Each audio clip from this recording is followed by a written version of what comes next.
Okay, well, thank you very much for being allowed to be here and tell something about my knowledge about Indonesia. Let me start to explain a little bit how I became accustomed to working in Indonesia.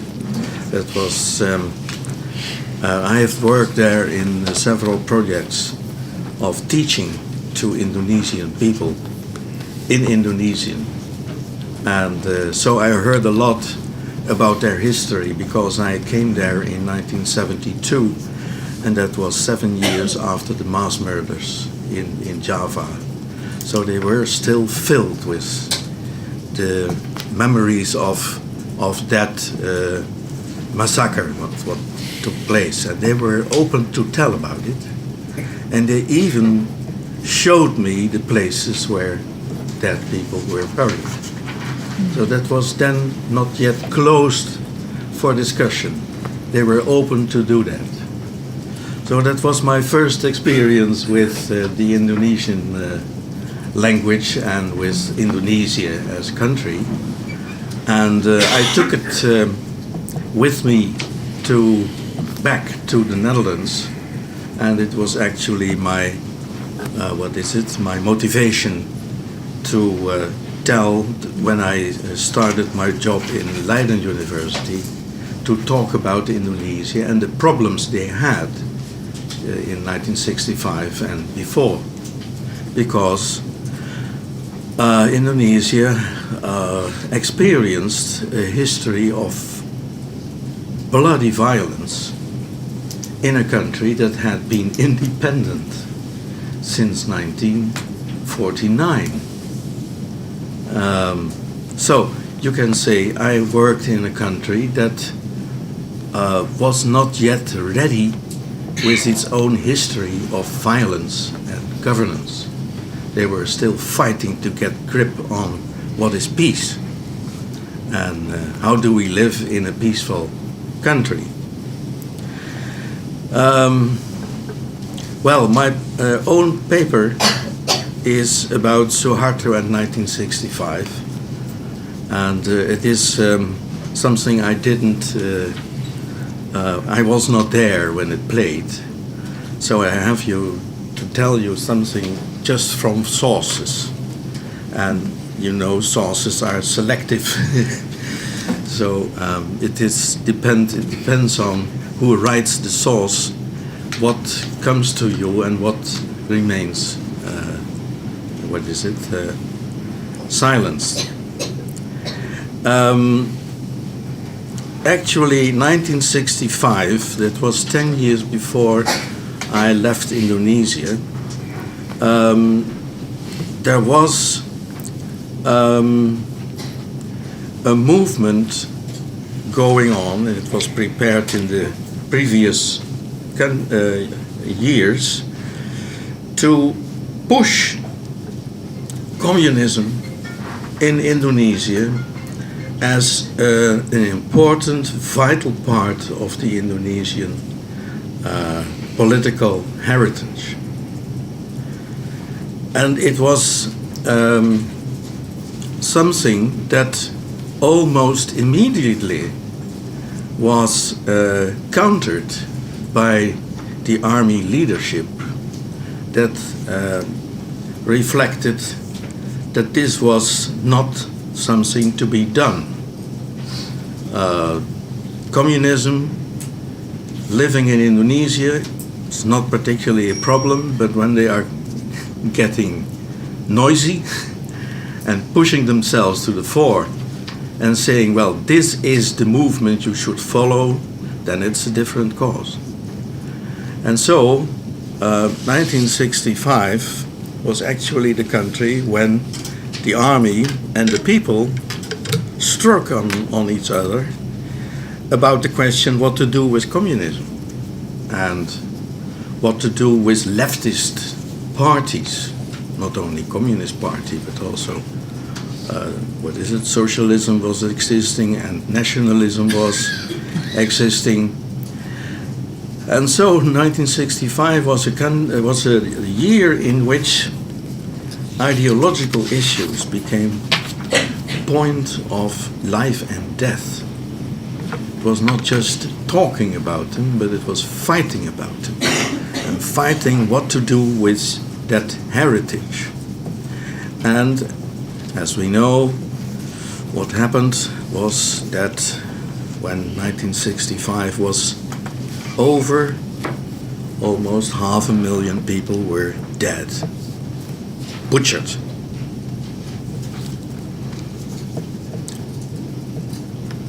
That is quite a lot, and it is quite an experience. Example, especially when you talk with the people that lost family members and also know how it happened. That is very striking. Okay, what actually triggered the problems in 1964 was the push that President Sukarno wanted to give to communism. Communism should finally become one of the mainstreams, recognized mainstreams and accepted mainstreams of political life in Indonesia. Not any longer something exterior, something strange, but it should be accepted as an important mainstream that really filled one of the gaps in Indonesian political understanding. Communism was about people, not about, let's say, a mainstream or specific kinds of people. It was about people, all Indonesian people. And that was what the Communist Party tried to tell to the people. You have nationalists and you have religious parties, but we are for all people. And of course that was difficult to accept by followers of the other political parties. For example, the religious parties and the nationalist parties. Well, communism was at that time actually the mainstream that President Sukarno followed himself. He generally shifted to the left side during the early 1960s. Generally he shifted to that side. And the army leadership saw that and thought, oh dear, what's happening here? How could we stop that?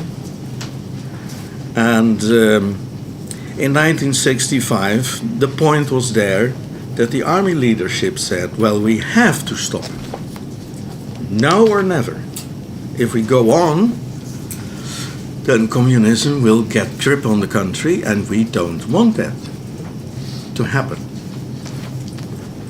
An interesting point is that army chief, and it was then General Yani, and he had provided a doctrine, the so-called Trisakti doctrine, that proposed a blockade of communism in the country, and that should be executed at all levels and in all parts of the country. It was the first direct attack on the Communist Party. And it was the leader of the Communist Party, Aidit, who immediately warned President Sukarno that the policy would not only generate tensions between the representatives of the PKI, but also with other parties and with other Indonesian people. Here there was really a bomb was placed and exploded. It was it became dangerous to explode. It was not yet exploded, but it became possible that it would explode. And especially the Communist Party wanted it to explode. And on the other hand, the army leadership said, well, we know that you want to explode, and we don't want you to do that. So here you get gradually, tensioning the tensions between both sides, and at a certain moment it exploded, and it was in 1965, and we all know how many people died. The estimations differ from 500,000 to more than 1 million, and it was as I was told when I lived in Indonesia, that was since 1971, that there were whole hunts on communists. It was not just a casual thing of a kill here and a kill there. It was mass killing, hunts, and the people that survived it were still very anxious to tell and frightened to tell about it. Okay, I listened to it. I listened to the stories. I have noted them down, and I have so now and then published about it. But I assure you that it is still a heritage that is not consumed in Indonesia. It is silenced. Talking about 1965 and what happened is still very difficult to talk about. People are shy to do it, frightened to do it, and actually don't want to do it. So sometimes you're happy that there is a slip and then you can enter. Mostly not. So it is actually a closed chapter in Indonesia. And it's always the Europeans that start to talk about it, and this is very annoying actually for Indonesians that are frightened to do that so in public. They don't do that. Just in a closed area we can talk about it, but not so publicly. That is different. Well, Suharto was the man that in 1965 took his chances to kill the Communist Party in just one blow. And he succeeded in doing it, and he had no difficulty in killing. He was a real killer. Suharto was a killer. And he belonged also to, let's say, the special part of the Indonesian army, the special forces, and with experience in killing. Killing against the Dutch, killing against, uprisings in Indonesia. They were very experienced in killing. And I once experienced something frightening when I was told by an old fighter who explained me precisely how you could kill a man fast and neat. That is not nice to listen to that, but I was really struck that he wanted to talk about it. He told just how he did it. So if you are interested, go to Indonesia and you can get your story. Suharto was a man that nobody knew really well. He was known by his name, but not by his views on economy and so.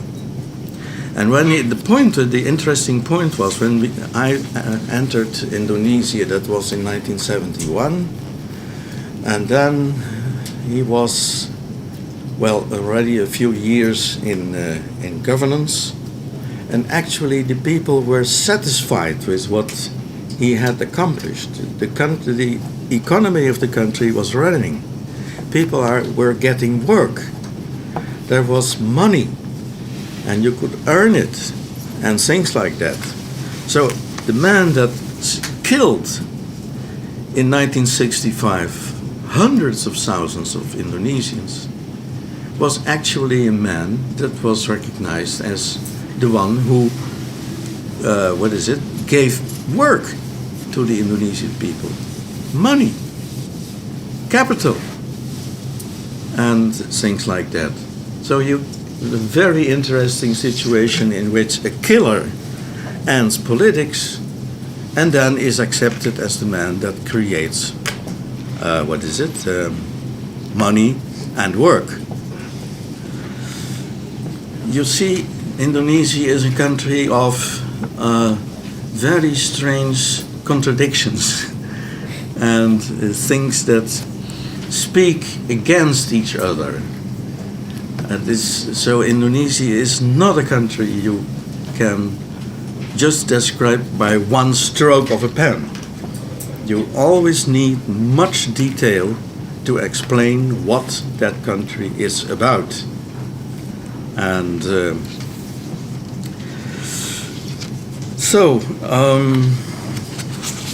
actually, General Suharto was a man who entered Indonesian politics after the killing of the army leadership that happened in 1965. Suddenly and completely unexpected, 6 generals of the army leadership were killed by troops of Lieutenant Colonel Untung of the Indonesian army. He was a special forces man, just as Suharto was. And but his plan had been to just lift some people from the army leadership to tell about the rumors there were that they planned a coup. Untung was one of the members of the palace guard of President Sukarno, and he was not interested in attacking the army leadership. What he wanted was that they told the president what they were after. Were they planning a coup or not? And Untung said, well, they have to tell it them himself. So I lift them from their houses, bring them to the president, and then it's their story, their turn to tell him what they were up to. And what actually happened was that the pickup of the generals by the troops of Untung failed actually to keep the generals alive. Untung's own soldiers killed the generals completely unexpected and against his orders. So he sat there and he thought, oh gee, my career is over. This was not what I meant. But I killed my superiors just by telling my soldiers that they should pick them up for a report to the president. They should tell what they were up to. And actually they are killed. They are murdered. And I'm the murderer. And that was the problem of Untung on 1 October 1965. And he was puzzling what he should do. And then he decided in the afternoon to tell his story by a message called Decree Number 1, and then still two further statements, in which he told what he was up to. And it was a story about creating perfect army leadership, not just the rubble, as he thought that generals like General Yani and his staff had been, the people that were killed. He said that is not the kind of generals we should have. we should have generals that are not feasting in their houses, but that are caring for their soldiers. And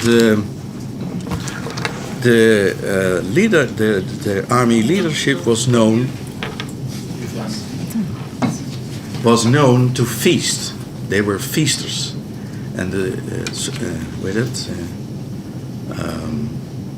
Untung and his soldiers had experienced that when they were in the field and operated under the command of Yani and his men. They were often feasting, not doing their job, but they were feasting. And Untung and his men, they said, disgusting. They should do their command. They should work for us. And if they want to feast, then let us feast with them. Just invite us to feast with them. But they didn't do that. They were just feasting there, and the others were looking. Bad was that. So you can understand that there was quite a lot of information, a lot of emotion in the action against the army leadership. They were not accepted by the soldiers. They were not their commanders. They were strangers. They should actually be, kicked out of the Indonesian army. The Indonesian army was an army of friends, of people who worked together, who had shared experiences. And these people were just feasting there, sitting apart and doing their things and then forgetting about the soldiers. This experience was what was told when the soldiers returned to Jakarta. And it mixed up with all the rumors about army leadership and mistakes and the Communist Party and things like that. So you get a kind of piling up of emotions against leadership. And that is what in the end exploded in 1965. All these things came together, not particularly against one movement or direction, but it was something stopping with all that talking about what is it, experiences and showing off your own position against the ones of others, being proud and things like that. It should actually be ended. And that is a very strong emotion that played in 1965, in September, October. And we all know what happened. It exploded. And not only in Jakarta, but it exploded in several other garrison towns in Java. It was especially garrison towns. Jakarta was a garrison town, but Madiun was a garrison town, and so there were other garrison towns. And there you saw that the garrisons were, eating the rumors and all the emotions that came from Jakarta. And it was there eaten too, and resulted in uprisings. You can see it was not mass uprising in Java, but so where garrisons were located, you found emotions shown in the radio and on the streets, showing that soldiers were very dissatisfied with the army leadership, local, regional, and national. So 1965 was a very dangerous year for the country, because at all places the position of the army was discussed, and the army was quite aware of that fact and didn't know exactly what to do against it, when it is in this place quite different from that place. So everywhere you got reports entering Jakarta, and then in Madiun, in Yogyakarta, in other places, Bandung, you always had problems And what to do about it? No one actually knew. So what actually happened is that it piles up and then suddenly explodes. Then you have, in any case, you have an answer on what was happening. Well, that is more or less something about what happened in 1965, and then put in the background that I experienced and that others experienced, but actually the background of Indonesia. And I love Indonesia. It's a lovely country. I should advise you, go there and look at it. It's beautiful, nice people, good eat, and but a very interesting history. So please dive into it. Okay.